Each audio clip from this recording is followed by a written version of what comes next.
What I wanted to talk about and make real easy and simple is 3 steps to fix your credit. So step 1 is getting all 3 of your real credit reports. You need all 3 of your real credit reports. You cannot be using Credit Karma, any apps like that. You need it directly from Experian, TransUnion, and Equifax.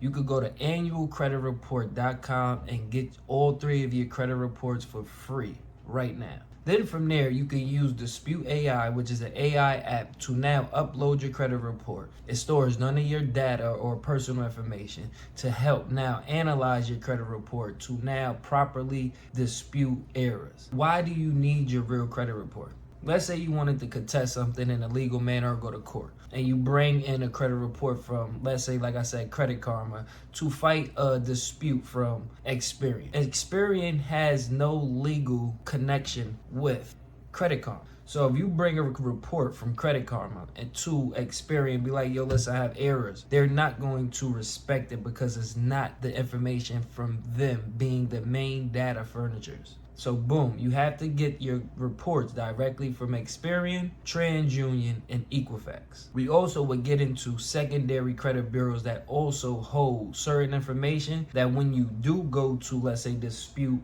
or contest, this is how they back it up without doing a proper investigation. That's why they're being sued right now. Next, when it comes into credit repair, after you get your credit reports, you're now going to look at your credit reports and see what doesn't match. 98% of the times, most people credit reports do not match or are not what they state by law accurate and complete.